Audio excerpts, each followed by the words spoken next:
बेटे good morning. आपको पता है क्वांटम लेक्चर 13 में मैं आपसे बात की थी कि मैं नेक्स्ट लेक्चर में आपको बताऊंगा लैडर ऑपरेटर। तो बेटे पिछले लेक्चर में हमने पढ़ा था कि एक क्वांटाइजेशन होती है और जिसको हम एंगुलर क्वांटाइजेशन बोलते हैं। एल वेक्टर होता है जो कि एंगुलर मोमेंटम होता है और वो आगे L X cap, L Y cap और एल जेड में आगे बांटा जाता है क्योंकि उनके अपने अपने एक्सिस होते हैं। मैंने अपने पिछले लेक्चर में भी बेटे आपको ये बताया था कि एल जेड कैप जो डायरेक्शन होती है, जो जेड एक्सिस है, वो क्यों इम्पोर्टेंट है। हमारे पास एक्स वाई एक्सिस कभी भी सर्टन नहीं होते, या ये कह लीजिए कि तीनों एक्सिस ही हमारे पास क्वांटम में सर्टन नहीं होते। तो उसको जेड एक्सिस को सर्टन करने के लिए हम हमेशा जो एल जेड कैप है उसको सर्टेनिटी क्रिएट करने के लिए लगाते हैं। अगर आप डिटेल में ये देखना चाहते हैं तो आप लेक्चर नंबर 13 की तरफ जाइए। अब आप लेक्चर नंबर 14 पे हैं। आज मैं आपको पढ़ाऊंगा लैडर ऑपरेटर्स क्या होते हैं। देखिए लैडर का मतलब क्या होता है। जैसे आप लोग सांप सीढ़ी का खेल खेलते हैं बचपन में, लैडर मीन्स सीढ़ी। तो सीढ़ी किस लिए काम आती है? घर में भी सीढ़ी किस लिए काम आती है? ऊपर जाने के लिए और नीचे जाने के लिए। So ladder operators are defined as the operator that increase or decrease eigenvalue of another operator.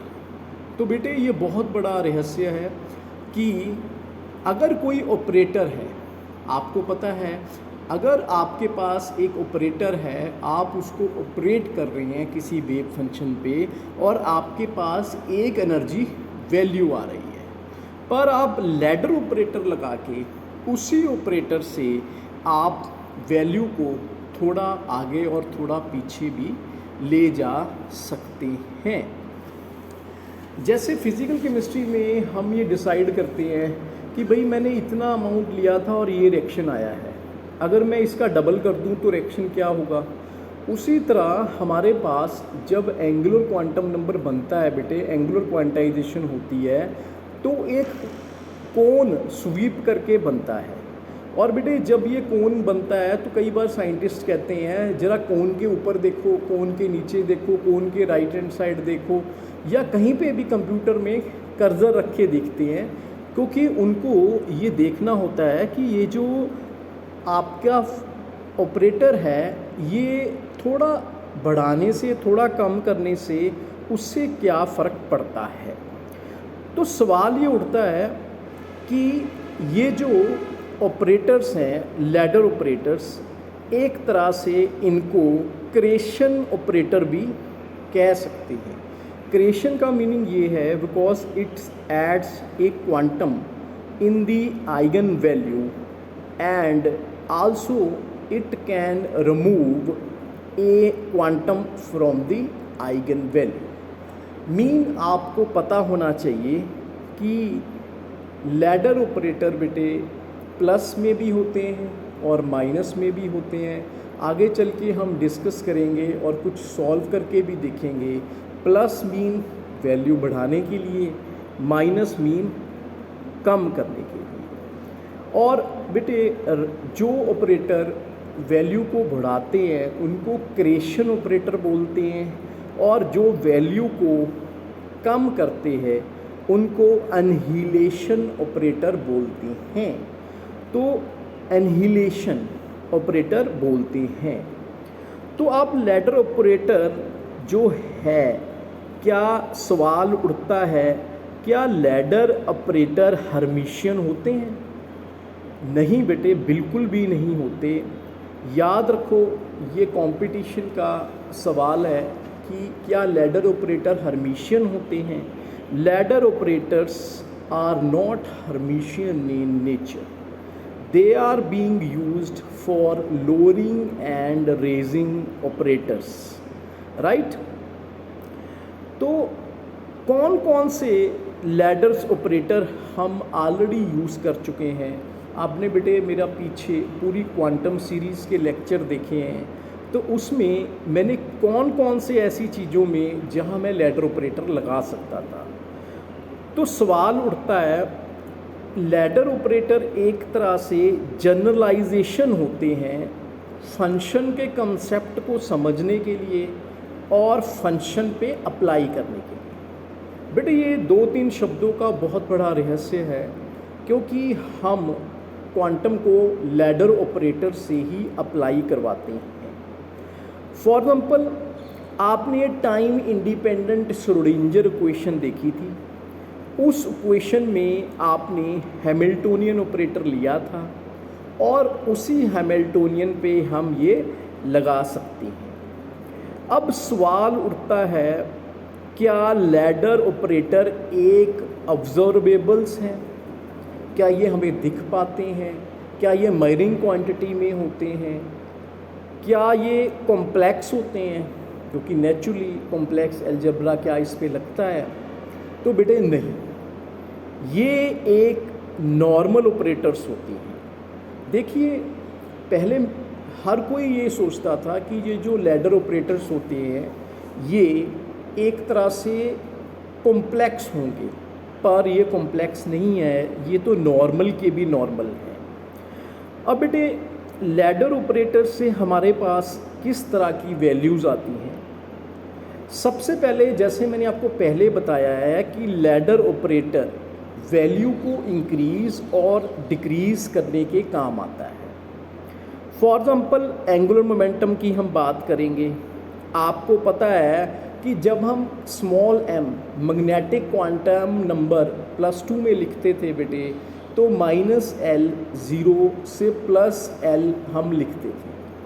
आपको टीचर ने ये बताया होगा कि जब हम इन ऑर्बिटल्स को, फॉर एग्जांपल मैं p ऑर्बिटल को मैग्नेटिक या इलेक्ट्रिक फील्ड में रखता हूँ, तो वो px, py, pz में तब्दील हो जाते हैं, और d वाला 5 में तब्दील हो जाता है और f वाला 7 में हो जाता है। क्योंकि अगर d का आप क्वांटम नंबर देखें तो उसका l की वैल्यू 2 होती है, -2, -1, 0, +1, +2। पर बेटे आपको कभी किसी ने ये नहीं बताया कि ये जो चीज़ें होती हैं ये कैसे, इनके पीछे क्या कारण है। तो बेटे इनके पीछे लैडर ऑपरेटर्स का ही हाथ है। जहाँ पे माइनस की वैल्यूज़ आती हैं, जिसको हम -L कहते हैं, वो बेटे एक तरह से लोअरिंग ऑफ लैडर ऑपरेटर्स होती हैं, एनहिलेशन का कंसेप्ट होता है। और जो पॉजिटिव की बेटे वैल्यू आती है वो हमेशा राइजिंग अप का कंसेप्ट होता है। तो आइए सबसे पहले हम ये जानते हैं कि लैडर ऑपरेटर, अरे पढ़ तो रहे हैं लैडर ऑपरेटर, तो सबसे पहले लैडर ऑपरेटर को इन्वेंट किसने किया था? तो बेटे लैडर ऑपरेटर का सबसे बड़ा जो साइंटिस्ट था जिसने इसको इन्वेंट किया था वो था डायरक। डायरक ने क्वांटम मैकेनिक्स में एक पेपर पब्लिश किया था जिसका नाम डायरक प्रिंसिपल्स के बेस पे था 1930। तो उसके बाद लोगों ने देखा कि ये तो बहुत बड़ी टेंडेंसी क्रिएट होती है कि आप इस पे मैथमेटिक्स लगा के आप कहीं पे भी ऊपर नीचे जा सकते हैं। तो सवाल उठता है कि हम लैडर ऑपरेटर्स का यूटिलाइजेशन कैसे करते हैं? तो सबसे पहले जो सबसे इम्पॉर्टेंट चीज़ मैं आपसे करना चाहता हूँ वो है राइट मैथमेटिकल ऑब्जेक्ट। याद रखो, ऑपरेटर ही एक तरह से राइट मैथमेटिकल ऑब्जेक्ट्स होते हैं जो कि हम क्वांटम मैकेनिक्स में लगाते हैं। तो सवाल उठता है, क्या लैडर ऑपरेटर कम्यूट कर सकते हैं? तो सुनने वाली बात और समझने वाली बात है। याद रखो, आगे जाके ये कंसेप्ट बोसॉन्स आप जानते हैं कि जिनका इंटेग्रल स्पिन मल्टीपल में होता है और जिनका हाफ होता है वो फर्मियॉन्स होते हैं। बोसॉन्स में बेटे हीलियम आ जाता है जिनका फुल इंटेग्रल स्पिन वगैरह होता है, और जो फर्मियॉन्स है उसमें इलेक्ट्रॉन प्रोटॉन्स आ जाते हैं हाफ इंटेग्रल स्पिन। तो अगर हम ये देखें, नॉर्मल ऑपरेटर कम्यूट करते हैं कि नहीं करते। सवाल उठता है वो इतना अच्छी तरह कम्यूट नहीं कर पाते। पर ये जो लैडर ऑपरेटर्स हैं, आपको मैंने पहले भी बताया है, आपको बुक्स में नहीं मिलेगा, क्रिएशन ऑपरेटर और एंड अनहिलेशन ऑपरेटर। क्रिएशन कंस्ट्रक्टिव है, प्लस है, एनहिलेशन डिस्ट्रक्टिव है। ये बेटे ये आगे जाके जन्म देता है बोसॉन्स को और फर्मियंस को, और ये ऑपरेटर्स बड़े हाई लेवल पे 100% कम्यूट करते हैं। तो बेटे एक तरह से क्वांटम लैडर क्या होता है ये भी समझने वाला टॉपिक है। अब आपको तो पता है कि घर में जब सीढ़ी होती है तो सीढ़ी में अलग अलग स्टेप्स होते हैं, ठीक है। आप लोग कहते हैं मैं दूसरी सीढ़ी पे खड़ा हूँ, तीसरी सीढ़ी पे खड़ा हूँ। तो ladder is a multi position ladder. तो लैडर बेटे कोई एक लेवल तो है नहीं है, उसमें मल्टीपल लेवल्स हैं। It means you can set it up in different configurations that can suit your project. What it means, जैसे आप घर में सीढ़ी लेके आते हैं, फोल्डिंग सीढ़ी होती है, तो इसमें बेटे साफ बातें की गई हैं रिसर्च लेवल पे कि हम जैसे कोन है हमारे पास, जैसे हम सीढ़ी क्या करते हैं, सीढ़ी को यूज़ करते हैं घर में फोल्ड करके रख देते हैं, ठीक है। जब आपने फोल्ड किया तो एंगल्स चेंज हुए, उसके एंगल तभी फोल्ड हुई अगर एंगल्स चेंज हुए। तो इसका मीनिंग क्या है कि हम लैडर ऑपरेटर्स में, जैसे मैंने एंगुलर क्वांटाइजेशन लगाई थी पीछे वाले लेक्चर में, और एक कोन बना था, फिगर 1 मैंने आपको दिखाया था। फिगर 1 में तो वो जो कोन स्वीप होता है, जो झाड़ू की तरह वो कोन हमारा बनता है, तो उसमें हम लैडर ऑपरेटर को ऑपरेट करवाते हैं, और हमारे पास अगर हम उसका एंगल चेंज करते हैं तो लैडर ऑपरेटर आपका पूरा का पूरा जस्टिफाई होता है। तो ये तो बेटे आपकी एग्जांपल्स हैं लैडर ऑपरेटर को समझने के लिए। पहले तो आप एंगुलर क्वांटाइजेशन समझिए, और ये जो मैंने फिगर दिखाई है फिगर नंबर 1, ये इसमें अगर आप देखें एक दो कोन्स ऊपर हैं, 2 कोन्स नीचे हैं, और एक बीच में कोन है। तो बेटे ये कोन देख के आप बता सकते हैं ये कौन सा ऑर्बिटल होगा। तो नेचुरली 5 है, तो नेचुरली आप लोग जानते हैं 5 तो फिर L2 होगा।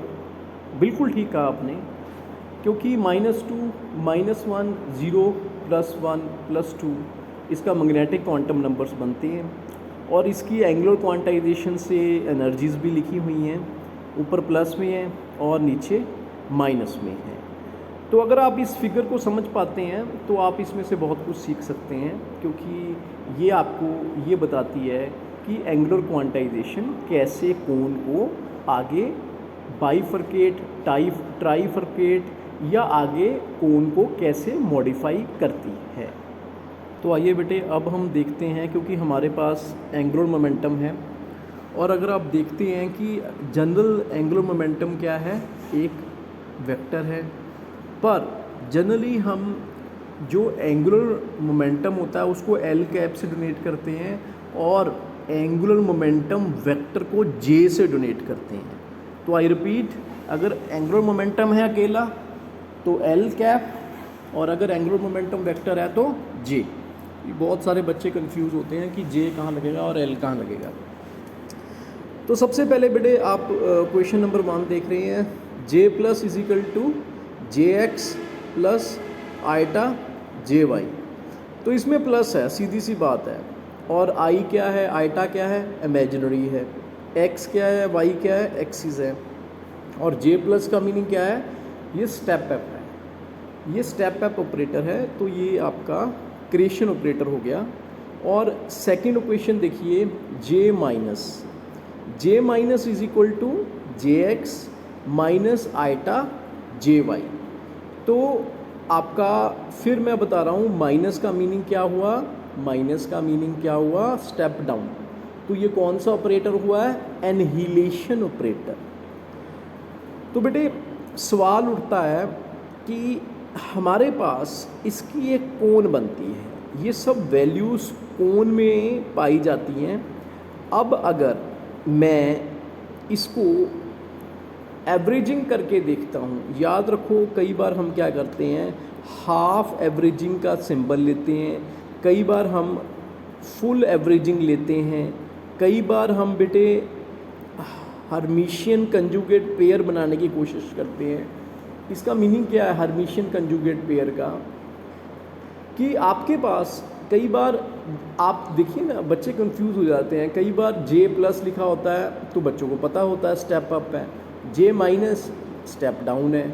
अरे भाई अगर जे प्लस माइनस इकट्ठा लिखा हो ऐसे जैसे अभी मैं आपको दिखा रहा हूँ, तो वो क्या है, एक तरह से कंजुगेट पेयर है। तो कंजुगेट क्या साइन भी ऊपर बना होना चाहिए, आपको पता ही है जब आप वेव फंक्शन लिखते हो कॉम्प्लेक्स कंजुगेट को स्टार से डोनेट करते हो, इसमें आप स्लैश से डोनेट करते हैं। और आइए अब हम देखते हैं कि ये जो वैल्यू है ये वैल्यू क्या रहती है। फॉर एग्जांपल मैंने सबसे पहले जे प्लस और जे माइनस को कम्यूट किया, मल्टीप्लाई किया। जे प्लस क्या है, जे प्लस जे एक्स प्लस आइटा जे वाई है, और जे माइनस क्या है, जे एक्स माइनस आइटा जे वाई है। तो एक तरह से ए प्लस बी और ए माइनस बी का फॉर्म कंसिडरेशन हो जाती है, और आपको पता आइटा स्क्वायर माइनस वन होता है और माइनस माइनस प्लस हो जाता है। तो आपकी वैल्यू जे एक्स स्क्वायर प्लस जे वाई स्क्वायर आ गई। सिमिलरली अगर मैं इसको उल्टा करके देखूं, जे माइनस आगे रखूं और जे प्लस पीछे रखूं, तो बेटे सिंपल सी बात है, 3 2 का 6, 2 3 का 6, जब मल्टीप्लाई होना तो कोई फ़र्क नहीं पड़ेगा, सीधी सी बात है। ए प्लस बी और ए माइनस बी, चाहे ए माइनस बी ए प्लस बी आप कर लीजिए, आंसर वही आएगा। तो इसमें भी जो हमारा देखा गया, तो हमारे पास जो वैल्यू आई ये बेटे जे एक्स स्क्वायर प्लस जे वाई स्क्वायर आई। अब आपको तो ये पता है कि हम लोग क्या करते हैं लैडर में थोड़ा ऊपर जाने की कोशिश करते हैं और या थोड़ा नीचे आने की कोशिश करते हैं। तो कई बार हम क्या करते हैं, जैसे आपने मेरे पिछले लेक्चर में सुना था कि दो चीज़ें क्वांटम के, एंगुलर क्वांटम में दो चीज़ें बेटे बहुत इंपॉर्टेंट होती है, ज़रा ध्यान से सुनना। एक तो एल जेड कैप और एक L cap square. L Z cap तो आप जानते हैं कि ये जेड एक्सिस की क्वांटाइजेशन क्वांटम नंबर है, और एल कैप स्क्वायर आपका क्या है, आपका एक्स एक्सिस, वाई एक्सिस और जेड एक्सिस में है, जिसको आप L X cap square plus L Y cap square और एल जेड कैप स्क्वायर लिखते हैं। तो उसी तरह जिस तरह एंगुलर क्वांटम नंबर में एल जेड कैप और एल कैप स्क्वायर की सिग्निफिकेंस है, उसी तरह इसमें जे स्क्वायर और जे जेड की सिग्निफिकेंस है। तो आपको मैं ये बता दूं, हमने जैसे पिछले मेरे लेक्चर्स में आपने देखा था हार्मोनिक ऑसिलेटर। तो बेटे जो हार्मोनिक ऑसिलेटर है उसमें आपको एक यू बनता हुआ नज़र आ रहा था। मैंने आपको ये भी बताया था कि यू के अंदर जो लाइंस हैं या कर्व्स हैं, साइन वेव है, वो हार्मोनिक है, और जो लाइन से बाहर है वो क्या है, नॉन हार्मोनिक है। तो और लेवल्स बनाए थे, तो आपको +2 में तो टीचर्स कह देते हैं सर मैम या सर ये तो ग्राउंड लेवल है, ये फर्स्ट लेवल है, ये सेकंड लेवल है। अरे बेटे ये लेवल कहाँ से निकले थे, ये लेवल लैडर ऑपरेटर से ही निकले थे, क्योंकि नेचुरली हम लैडर ऑपरेटर से ही ऊपर नीचे जा सकते हैं। तो अगर हम बेटे इसकी क्वांटाइजेशन करें, जैसे मैंने क्वांटाइजेशन की है जे प्लस की और जे माइनस की, तो मेरे पास अलग अलग कोफिशिएंट्स आते हैं, और जब मैं इसके कोफिशिएंट्स बेटे लेता हूँ तो मेरे पास अलग अलग वैल्यूज़ आती हैं, और जब मैं उस वैल्यूज़ को डालता हूँ तो मेरे पास कोई फिगर डेवलप होती है, चाहे वो कोन की है, चाहे कोई यू शेप एनर्जी कर्व्स हैं, या ये कह लीजिए कि आपके पास इसकी फ़िज़िकल सिग्निफिकेंस आपको मिलती है।